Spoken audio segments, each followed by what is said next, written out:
So we live in a world, don't we, where the message seems to be over and over and over again that we always need more, that we never quite have enough. Isn't that the message that we receive? Some is good, more must be better. But sometimes I would argue the key to finding what we truly want is having less. In this series, what we're calling When Less is More, we're looking at what we need less of in our lives in order to make room for what our souls are truly longing for, what it is that our hearts truly desire.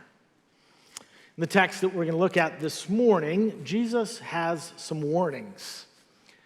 Now, we talk a lot about the Sermon on the Mount, what we oftentimes refer to as the essential Jesus, that if all we knew about Jesus is what he taught in the Sermon on the Mount, in particular, Matthew 5, 6, and 7, that would be enough. Well, Luke's version also has a version of the Sermon on the Mount. It's a little bit shorter, but contains many of the same things. Now, you've heard me preach a number of times on the Beatitudes, those things, the blessings that we oftentimes refer to. Blessed are the poor, blessed are the lonely, blessed are the meek and the merciful, the pure in heart. There is this picture in the Sermon on the Mount of blessedness, of happiness, of how it's all flipped upside down in the kingdom of God. In Luke's version of the Sermon on the Mount, as I said, a little bit shorter, a little bit different, but contains many of the same things. The Beatitudes are followed by a series of woes.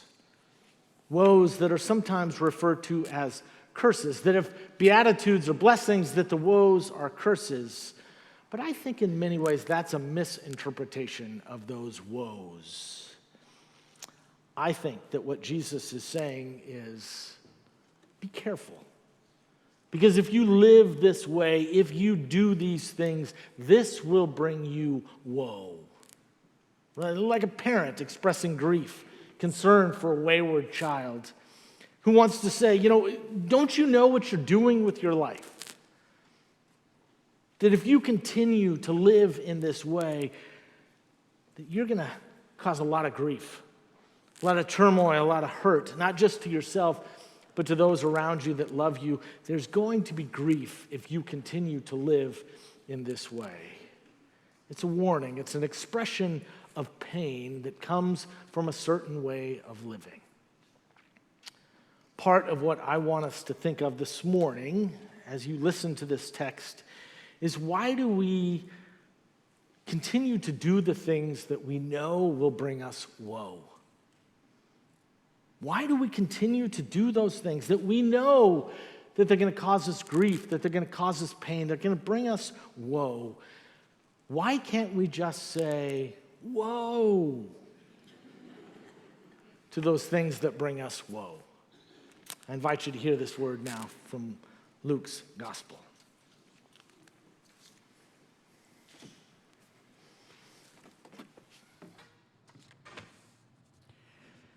Our scripture reading today is from Luke chapter 6, verses 20 through 26. Here begins the reading. Then he looked up at his disciples and he said, "Blessed are you who are poor, for yours is the kingdom of God. Blessings are you who are hungry now, for you will be filled. Blessed are you who weep now, for you will laugh. Blessed are you when people hate you and when they exclude you, revile you, and defame you on account of the Son of Man. Rejoice on that day and leap for joy, for surely your reward is great in heaven, for that is how their ancestors treated the prophets. But woe to you who are rich, for you have received your consolation. Woe to you who are full now, for you will be hungry. Woe to you who are laughing now, for you will mourn and weep. Woe to you when all speak of you, and that is how their ancestors treated the false prophets." The word of God for the people of God.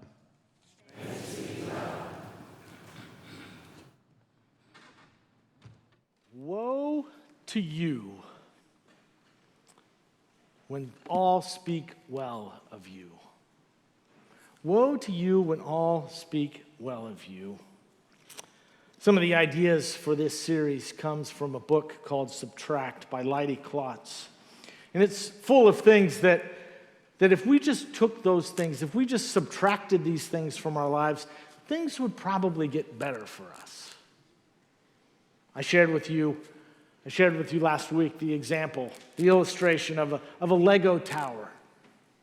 2 towers built out of Legos connected by a bridge across the top, but one of them had more Legos than the other, and so it was lopsided.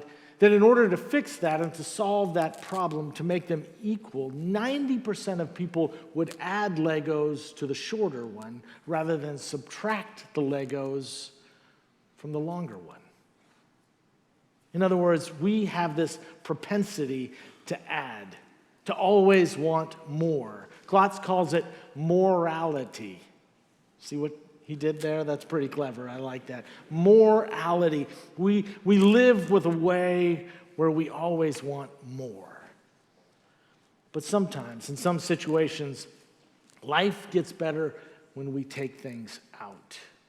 He gives the example, Klotz gives the example of the Neanderthals who years and millions of years ago used to use stones as tools, and they would pound things in order to crush them.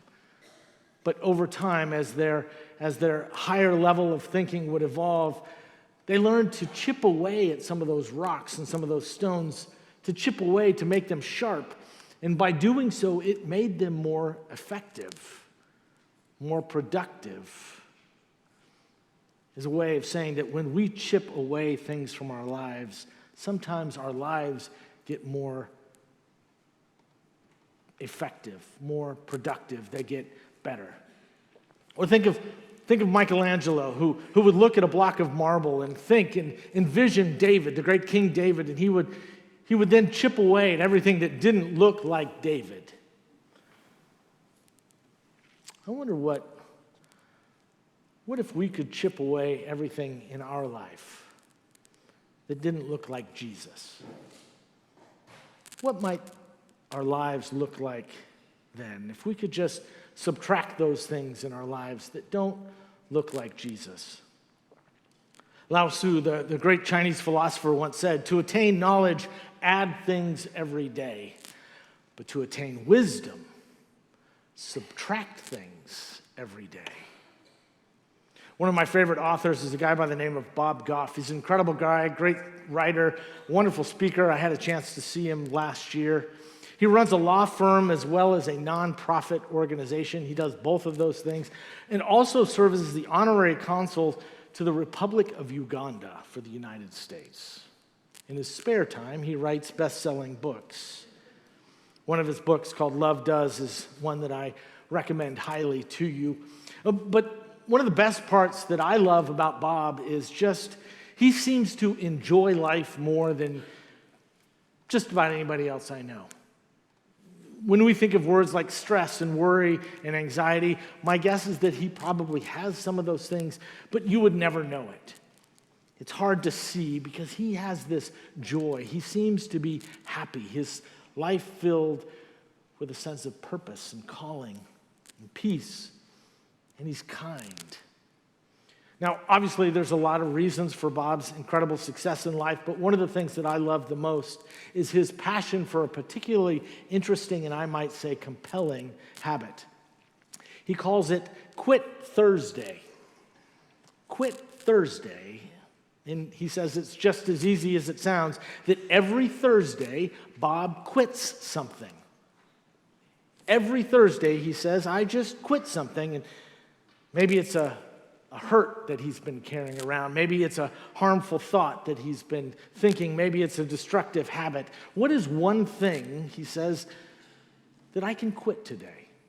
He said there's a couple of rules and guidelines for this idea of living. He says one is that you can't make suggestions on what other people think. That's not what we're supposed to be doing.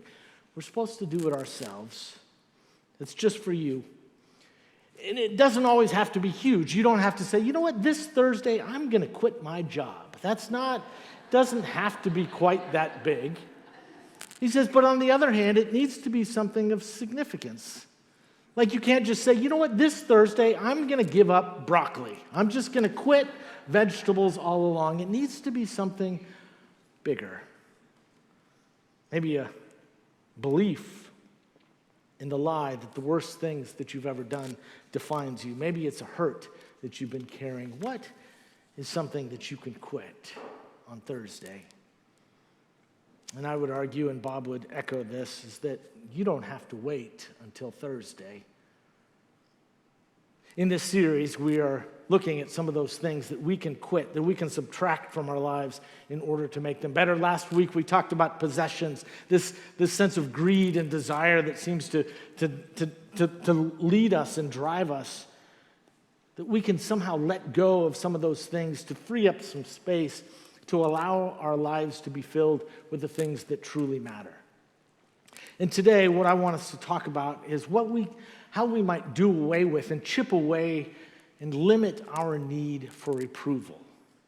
Our need for approval, the desire to have this right image all the time, to worry constantly about what our neighbors think, trying to portray ourselves different than what we are, to quit worrying about creating and maintaining this image all the time, and to ask ourselves what difference that might make in our lives.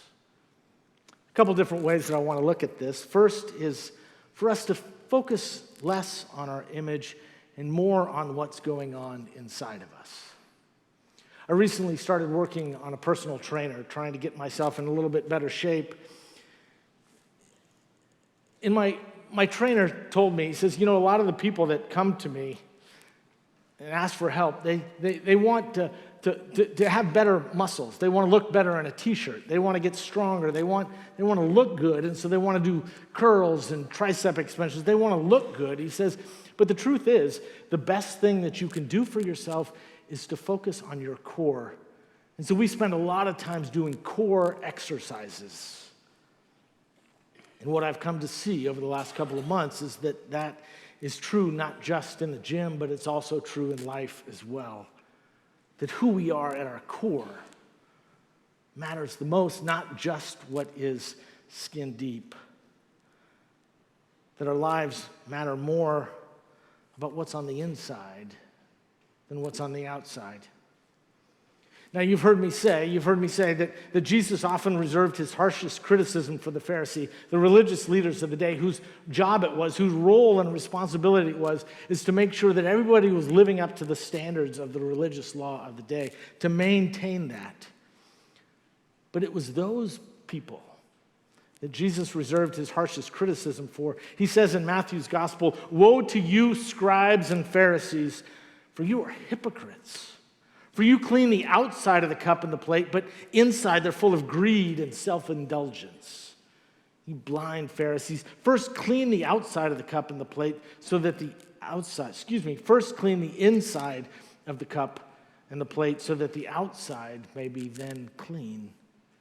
He goes on to say, "Woe to you, scribes and Pharisees, hypocrites, for you are like whitewashed tombs, which on the outside look beautiful, but inside are full of bones and the dead and all kinds of uncleanliness." Earlier in that chapter, he says, those hypocrites, those Pharisees, those scribes, they do all their deeds in order to be seen by others, for they make their phylacteries broad and their fringes long, and they love to have the place of honor at banquets and the best seats in the synagogues, and to be greeted with respect in the marketplace, and to have people call them Reverend Dr. Peterman. Well, it doesn't say that. It says rabbi, but that's what he's saying. The truth is that pastors, just the same. Someone once said, I heard it not too long ago, that we are all recovering Pharisees. And maybe that's true. I know it's true for preachers. We care about what other people think of us. Now, let me just pause for just a moment and say that everyone cares what other people think of us. That we can't get away from that completely. We're supposed to, I would argue. We can't do away with it. We're herd animals, right? We live in herds of people. We live in community. We're social creatures. We're not lone wolves. We're meant to live in community. As I like to say, life is a team sport, not an individual competition. And in community, there are social norms about what is appropriate and what is not. And I would also point out that the only people that don't care at all what other people think are sociopaths. And I'm not advocating for us to be sociopaths. The problem arises, however, when those thoughts, those desires begin to push away everything else. Our need for approval becomes our North Star, when it drives everything that we do. The problem becomes when we don't keep that need for approval in its proper place. Sort of like what I said last week about our possessions. God doesn't intend for us to be ascetic and to live with nothing. God desires for our lives to be full, to be abundant, he says, but full of the things that truly matter. And I would argue that that is true for the desire to be liked as well. I want to talk for just a minute about social media, because I think in a lot of ways social media is the great example of this desire that many of us have in order to be liked. Now, I don't know about you, but I have a love-hate relationship with social media. And I'm on it probably more than I should be, but I have a love-hate relationship, and sometimes that love-hate is 60-40, and sometimes it's 90-10. And part of the reason that I don't like it is because I have come to discover that it is designed. It is built to play on our desire, our needs to portray some sort of an image. The algorithms, those things that drive social media, they're designed to feed into our need for approval and for validation. If I post something and people like it, with a thumbs up, with a heart, whatever it is, that when that happens, scientists say that it releases dopamine in my brain. And it says, Russ, you like this. You like that approval. You like that other people like what you have to say, and it makes me feel good. Now, I don't know if this is true, but I read it on the internet, so it's got to be true.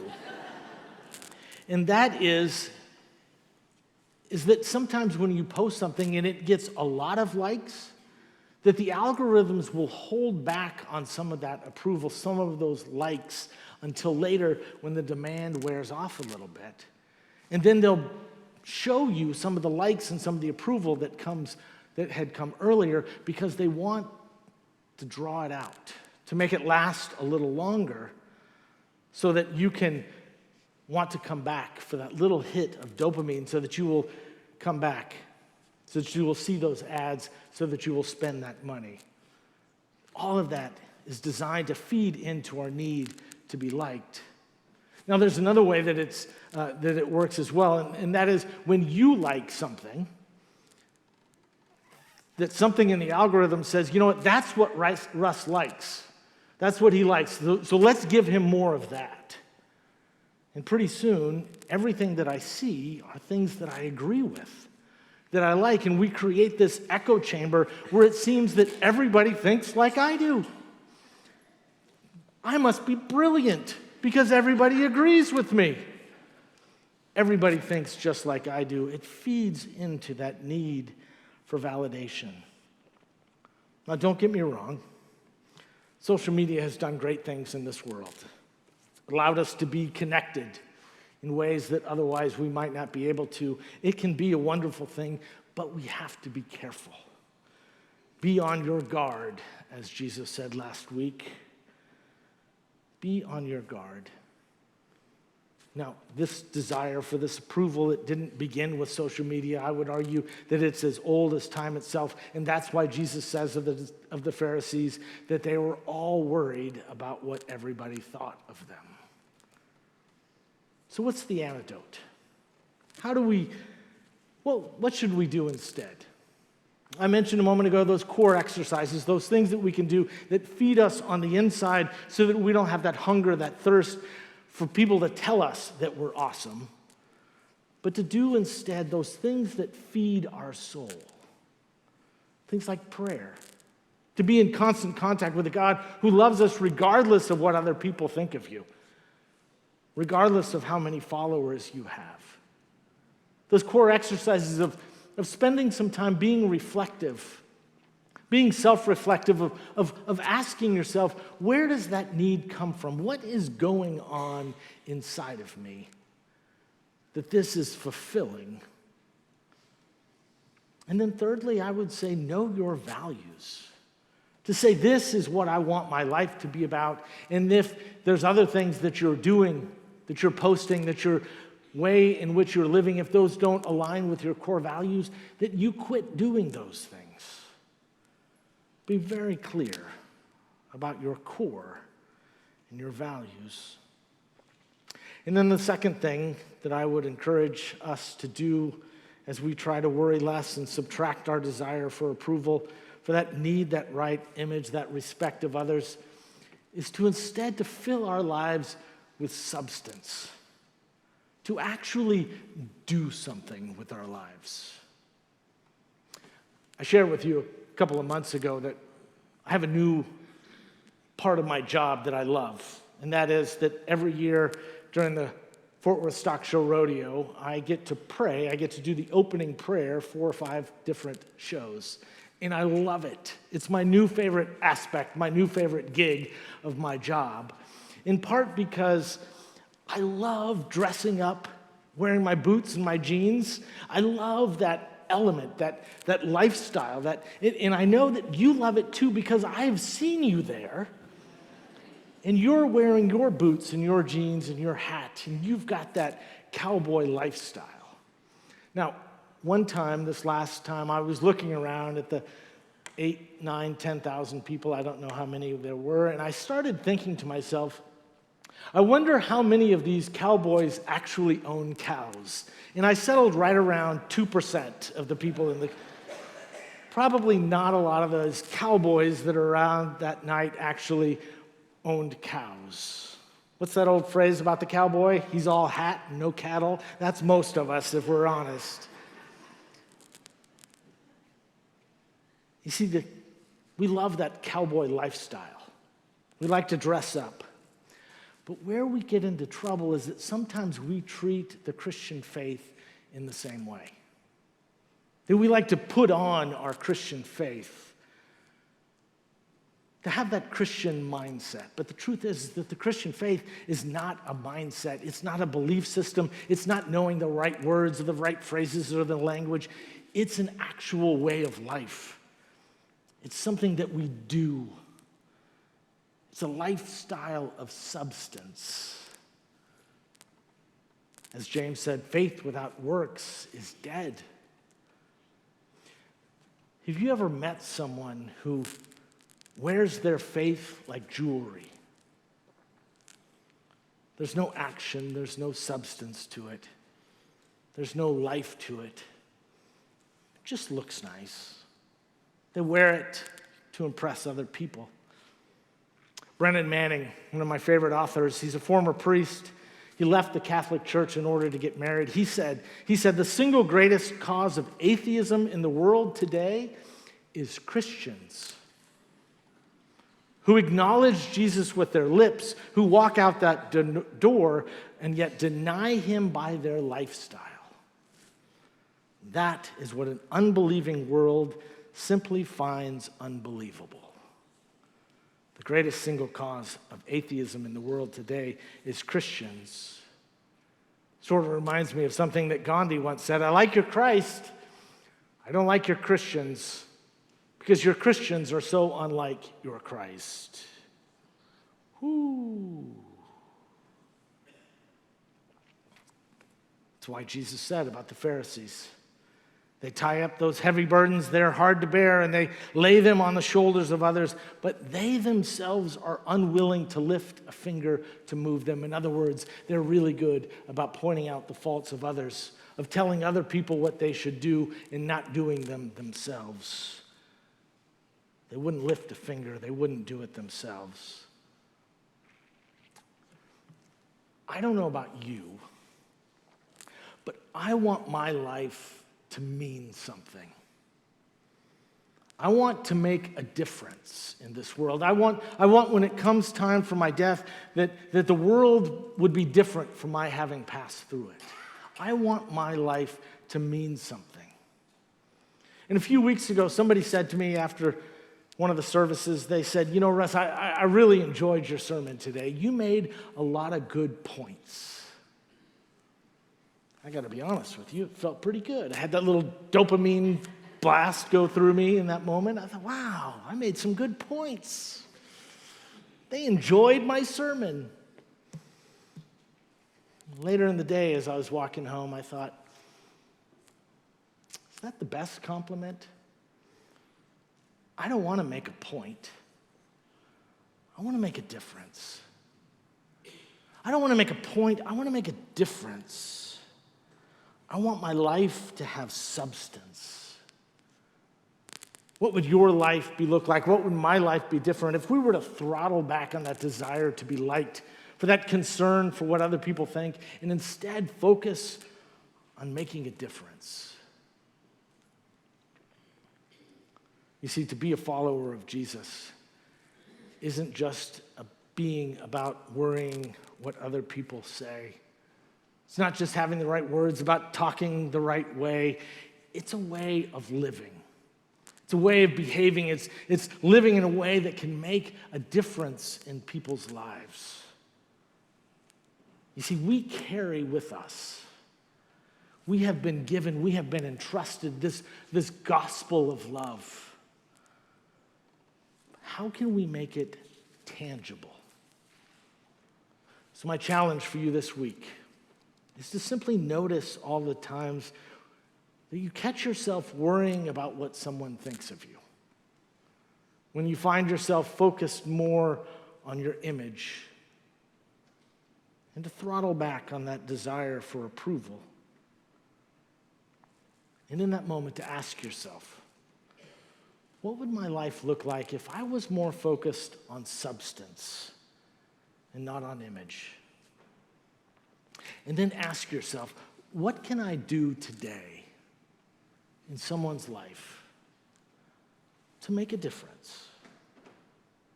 What can I do to make a difference? And here's the key. When you figure it out, then you actually have to do it. What can I do? And then do it.